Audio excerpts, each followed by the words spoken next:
ಸರಗೂರು ತಾಲೂಕು ಕಚೇರಿ ಮುಂಭಾಗದಲ್ಲಿ ನೆರೆ ಸಂತ್ರಸ್ತರ ಆಯ್ಕೆಯಲ್ಲಿ ಅರ್ಹ ಫಲಾನುಭವಿಗಳನ್ನು ಆಯ್ಕೆ ಪಟ್ಟಿಯಿಂದ ಕೈಬಿಟ್ಟು ಅನ್ಯಾಯವಾಗಿದ್ದ ಪ್ರತಿಭಟನೆ ಮೂರನೇ ದಿನಕ್ಕೆ ಕಾಲಿಟ್ಟಿದ್ದು, ಅರ್ಹರಿಗೆ ಸೂಕ್ತ ಪರಿಹಾರ ಸಿಗಬೇಕು ಮತ್ತು ವಿವಿಧ ಬೇಡಿಕೆಗಳ ಈಡೇರಿಕೆಗೆ ಒತ್ತಾಯಿಸಿ ಜಿಲ್ಲಾಧಿಕಾರಿ ಹಾಗೂ ಜಿಲ್ಲಾ ಉಸ್ತುವಾರಿ ಸಚಿವರು ಬರಲಿ ಎಂದು ಅಹೋರಾತ್ರಿ ಪ್ರತಿಭಟನೆಯನ್ನು ಮುಂದುವರಿಸಲಾಯಿತು. ಗುರುವಾರದಂದು ಪ್ರಾರಂಭವಾಗಿ ನಿನ್ನೆಗೆ 3 ದಿನಗಳ ಕಾಲ ಈ ಪ್ರತಿಭಟನೆ ನಡೆದಿದೆ. ಧರಣಿ ಮಾಡಿ ರಾತ್ರಿಯ ವೇಳೆಯಲ್ಲಿ ಅನ್ನ ನೀರು ಇಲ್ಲದೆ ಅಹೋರಾತ್ರಿ ಧರಣಿ ಸತ್ಯಾಗ್ರಹ ಮೂರನೇ ದಿನಕ್ಕೆ ಕಾಲಿಟ್ಟಿದ್ದರೂ ಯಾವುದೇ ಅಧಿಕಾರಿಗಳು ಬಾರದೇ ಇದ್ದುದನ್ನು ಖಂಡಿಸಿ ಸಂವಿಧಾನ ಸಂರಕ್ಷಣಾ ಸಮಿತಿ ಅಧ್ಯಕ್ಷ ಬೇರ್ವಾಳ್ ಬಸವರಾಜು ಆಕ್ರೋಶವನ್ನು ವ್ಯಕ್ತಪಡಿಸಿದರು ಮತ್ತು ಸರಗೂರು ಅಭಿವೃದ್ಧಿ ಹೋರಾಟಗಾರರ ಸರಗೂರು ಕೃಷ್ಣ ಪ್ರತಿಭಟನೆಯನ್ನು ಉದ್ದೇಶಿಸಿ ಮಾತನಾಡಿದರು.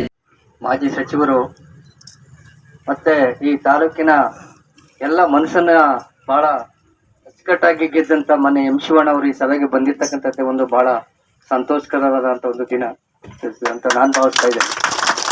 ಯಾಕಂತ ಹೇಳಿದ್ರೆ ನೆರೆ ಸಂತ್ರಸ್ತರು ಈ 3 ದಿನದಿಂದ ಈ ಜನರು ಅಹೋರಾತ್ರಿ ಧರಣಿ ನಡೆಸ್ತಾ ಇದ್ದಾರೆ.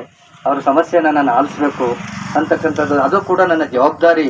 ನಾನು ಕೂಡ ತಾಲೂಕಿನಲ್ಲಿ ಶಾಸಕನಾಗಿ ಅಧಿಕಾರನ ಉಂಡವನು ಅಂತಕ್ಕಂಥ ಒಂದು ಜವಾಬ್ದಾರಿನ ಅರ್ಥ ಇವತ್ತು ನಮ್ಮ ಅಹವಾಲುಗಳನ್ನ ಸ್ವೀಕಾರ ಮಾಡಲಿಕ್ಕೆ ಇವತ್ತು ಬಂದಿದ್ದಾರೆ.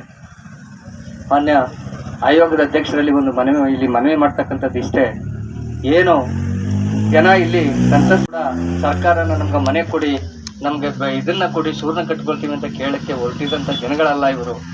ಸರ್ಕಾರನೇ ಮಳೆ ಹಾನಿಯಿಂದ ಏನು ಹೆಚ್ಚು ಹಾನಿಗೊಳಗಾದಂಥ ಮನೆಗಳಿಗೆ ನಾವು ಪರಿಹಾರನ ಕೊಡ್ತೀವಿ, ಸೂರ್ಯನ ಕಟ್ಕೊಳ್ಳೋದಕ್ಕೆ ನಾವಿದ್ದೀವಿ, ನೀವು ನಿಮ್ಮ ಜೊತೆಲಿದ್ದೀವಿ ನಾವು ಅಂತಕ್ಕಂಥ ಒಂದು ಘೋಷಣೆಯನ್ನ ಮಾಡಿದ್ರಿಂದ ಎಲ್ಲ ಸಂತ್ರಸ್ತರು ಕೂಡ ಮತ್ತೆ ನಿಮಗೆ ಗೊತ್ತಿದ್ದಂಗೆ. ಸಫಾಯಿ ಕರ್ಮಚಾರಿ ಆಯೋಗ ಅಧ್ಯಕ್ಷ ಎಂ ಶಿವಣ್ಣ ಮಾತನಾಡಿ, ನಿಮ್ಮ ಹೋರಾಟಕ್ಕೆ ನನ್ನ ಬೆಂಬಲವಿದೆ. ಜಿಲ್ಲಾ ಉಸ್ತುವಾರಿ ಸಚಿವರು ಹಾಗೂ ಮಾನ್ಯ ಮುಖ್ಯಮಂತ್ರಿಯವರನ್ನು ಭೇಟಿ ಮಾಡಿ ಅವರ ಗಮನಕ್ಕೆ ತಂದು ಮಳೆಗೆ ಹಾನಿಯಾಗಿರುವ ಮನೆಗಳಿಗೆ ಸಂಬಂಧಿಸಿದ ಅರ್ಜಿಗಳನ್ನು ಮರುಪರಿಶೀಲನೆ ಮಾಡುವಂತೆ ಚರ್ಚೆ ಮಾಡುತ್ತೀನಿ ಎಂದರು. ತುಂಬಾ ಬಡವರಿಗೆ ಅನ್ಯಾಯ ಆಗಿದೆ, ಹಾಗಾಗಿದೆ ಅಂತ ಹೇಳಿ ಎಲ್ಲ ಸುಮಾರು 3 ತಿಂಗಳ ಕಾಲ ತಾವು ಧರಣಿಯನ್ನ ಮಾಡ್ತಾ ಇದ್ದೀರಿ. ಈ ಧರಣಿ ನಾನು ಕೋಟೆಯಲ್ಲಿ ಒಂದು ಕಾರ್ಯಕ್ರಮ ಇದ್ದ ಪ್ರಯುಕ್ತವಾಗಿ ನಾನು ಆ ಕಾರ್ಯಕ್ರಮ ಬಂದಿದ್ದೆ. ಆಮೇಲೆ ನಮ್ಮ ಗುರುಸ್ವಾಮಿ ಅವರು ಮತ್ತು ಅನೇಕ ಸ್ನೇಹಿತರು ಇಲ್ಲಿ ಇದ್ದಂತೆಯವರೆಲ್ಲರೂ ಕೂಡ ಫೋನ್ ಮಾಡಿ ಧರಣಿ ಮಾಡ್ತಾ ಇದ್ದೀವಿ, ಇಲ್ಲಿ ಬಡವರ ಮನೆಗಳ ವಿಚಾರದಲ್ಲಿ ಅನ್ಯಾಯ ಆಗಿರೋ ಬಗ್ಗೆ ತಾವು ಬರಬೇಕು ಅಂತ ಹೇಳಿ ತಾವು ಹೇಳಿದ್ಮೇಲೆ ನಾನು ಇವತ್ತು ತಮ್ಮನ್ನೆಲ್ಲ ಭೇಟಿ ಮಾಡಿ ನನ್ನ ಕಡೆಯಿಂದ ತಮ್ಗೆ ಏನು ಸಪೋರ್ಟ್ ಮಾಡಬೇಕು ಅದೆಲ್ಲರೂ ಕೂಡ ಮಾಡೋಣ ಅಂತಕ್ಕಂಥ ದೃಷ್ಟಿಯಿಂದ ಬಂದಿದ್ದೀನಿ. ನನಗೆ ಅವತ್ತು ಮಾನ್ಯ ಶ್ರೀನಿವಾಸ್ ಪ್ರಸಾದ್ ಅವ್ರ ಹತ್ರ ಶಿವಣ್ಣ ಅವರು ಮತ್ತೆ ನಮ್ಮ ಇಲ್ಲಿ ಇರ್ತಕ್ಕಂಥ ಎಲ್ಲ ಮುಖಂಡರು ಕೂಡ ಬಂದಂತ ಸಂದರ್ಭದಲ್ಲಿ ನಾನು ಅಚಾನಕ್ ಆಗಿ ಮಾನ್ಯ ಶ್ರೀನಿವಾಸ್ ಪ್ರಸಾದ್ ಅವ್ರು ನೋಡಕ್ ಬಂದಾಗ ನೀವು ಅವ್ರ ಹತ್ರ ಎಲ್ಲವನ್ನೂ ಕೂಡ ತಾವು ಮನದಟ್ಟು ಮಾಡ್ಕೊಟ್ಟಿವಿ. ಮಾನ್ಯ ಪ್ರಸಾದ್ ಅವ್ರಿಗೆ ಈ ಸರಗೂರು ತಾಲೂಕಲ್ಲಿ ಆಗಿರ್ತಕ್ಕಂಥ ಮನೆಗಳ ಸಮಸ್ಯೆನ ಬಗೆಹರಿಸ್ತಕ್ಕಂಥ ಕೆಲಸನ ಸರ್ಕಾರನೂ ಮಾಡಬೇಕಾಗಿತ್ತು, ಜಿಲ್ಲಾಧಿಕಾರಿಗಳ ಮಟ್ಟದಲ್ಲೂ ಕೂಡ ಅದು ಸಾಧ್ಯ ಆಗ್ಬೇಕಾಗಿತ್ತು. ಬಟ್ ಈ ಜಿಲ್ಲಾಧಿಕಾರಿಗಳ ಹತ್ರ ಮಾತಾಡುವಾಗ ನಾನು ಸಂಪೂರ್ಣವಾಗಿ ಪರಿಶೀಲನೆ ಮಾಡ್ತೀನಿ ಸರ್ ಅದೇನಿದೆ ಅಂತ ಮಾತನ್ನ ನನಗೆ ಈಗ ತಾನೇ ಹೇಳ್ತಾ ಇದ್ರು ಫೋನಲ್ಲಿ ಮಾತಾಡುವಾಗ. ಈಗ ಮಾತಾಡ್ತೀನಿ, ಮಾತಾಡಿ ಆದ್ಮೇಲೆ ನಿಮ್ಮೆದುರಿಗೆ ಮಾತಾಡ್ತೀನಿ, ಅವ್ರು ಏನು ಹೇಳ್ತಾರೆ ಅದನ್ನ ತಿಳ್ಕೊಳ್ರಿ. ಅದ್ರ ಜೊತೆಗೆ ಇದು ಸರ್ಕಾರ ತಮ್ಗೆಲ್ಲ ಗೊತ್ತಿದ್ದ ಹಾಗೆ ರಾಜ್ಯದಲ್ಲಿ ದೊಡ್ಡ ಮಳೆ ಹಾನಿಯಾದಂತಹ ಸಂದರ್ಭದಲ್ಲಿ ಇಡೀ ರಾಜ್ಯದಲ್ಲಿ ಎಲ್ಲಾ ಮಳೆ ಹಾನಿಯಿಂದ ಮನೆಗಳು. ಪ್ರತಿಭಟನೆಕಾರರು ಆದಿ ಕರ್ನಾಟಕ ಮಹಾಸಭಾ ಅಧ್ಯಕ್ಷ ಸರಗೂರು ಶಿವಣ್ಣ, ಮಾಜಿ ಆದಿ ಕರ್ನಾಟಕ ಮಹಾಸಭಾ ಅಧ್ಯಕ್ಷ ಮುದ್ದು ಮಲ್ಲಯ್ಯ, ಮಾಲಾರ ಮಹದೇವ ಬೆಟ್ಟಸ್ವಾಮಿ, ಮಲ್ಲೇಶ್, ಎಪಿಪಿ ತಾಲೂಕು ಅಧ್ಯಕ್ಷ ಗ್ರಾಮೀಣ ಮಹೇಶ್, ಗ್ರಾಮ ಪಂಚಾಯಿತಿ ಅಧ್ಯಕ್ಷ ಗೋವಿಂದಾಚಾರ್, ದಸಂಸ ಸಂಚಾಲಕ ಲಂಕೆ ಲಕ್ಷ್ಮಣ್, ಗ್ರಾಮ ಪಂಚಾಯಿತಿ ಸದಸ್ಯರು ನಾಗರಾಜು, ಶಿವರಾಜು, ಅರಸು, ರಾಜೇಶ್, ಕೆಂಪಸಿದ್ದಯ್ಯ, ಶಿವಲಿಂಗಯ್ಯ, ನಾಗನಾಯಕ, ನಟೇಶ್, ವೆಂಕಟರಾಮು, ಬೆಟ್ಟಯ್ಯ, ಚಿನ್ನಯ್ಯ, ಕರ್ನಾಟಕ ಭೀಮಸೇನೆ ತಾಲೂಕು ಅಧ್ಯಕ್ಷ ಮಹೇಂದ್ರ ಬಸವಣ್ಣ ಇನ್ನು ಮುಖಂಡರು ಭಾಗಿಯಾಗಿದ್ದರು. ವರದಿ ಚಂದ್ರಹಾದನೂರು. ಕೆಲವರು ಯಾಕೆ ಮಾಡ್ತಾವ್ರೆ ಅಂತ ಕೆಲವರು ಪ್ರಶ್ನೆ, ಕೆಲವರು ಇವ್ರು ಮಾಡ್ತಾವ್ರೆ ಇವ್ರು ನ್ಯಾಯ ಸಿಗ್ತದ ಅನ್ನೋದು ಇನ್ನೂ ಕೆಲವರು ಪ್ರಶ್ನೆ. ಇನ್ನು ಕೆಲವರು ಮುಂದುವರೆದು ಸರ್ಕಾರ ಮಟ್ಟದಲ್ಲಿ 1 ಕೋಟಿ ಗಟ್ಟಲೆ ನಮ್ಮ ಸರಗೂರು ತಾಲೂಕಿಗೆ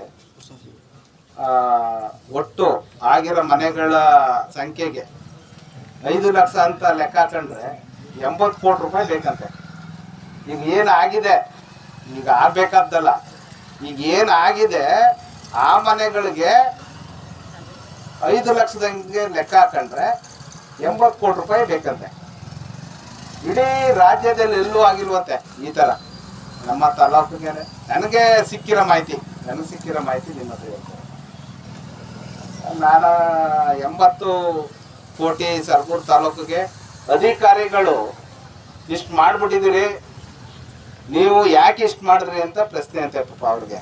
ಅದೇನಪ್ಪ ಒತ್ತಡದಲ್ಲೋ ಅಥವಾ ಇವ್ರು ಮಾಡಿ ಅಂತನೋ ಅಥವಾ ಇನ್ಯಾವುದೋ ರೂಪದಲ್ಲೇ ಒತ್ತಡ ಮಾಡಿ ಏನೋ ಮನೆಯವ್ರಿಗೆ ಸಹಕಾರಿ ಆಗಲಿ ಅಂತೇಳಿ ಮನೆನೂ ಮಾಡಿಕೊಡೋಕ್ಕೆ ಮಾಡೋರು ರೆಕಮೆಂಡ್ ಅವ್ರಿಗೆ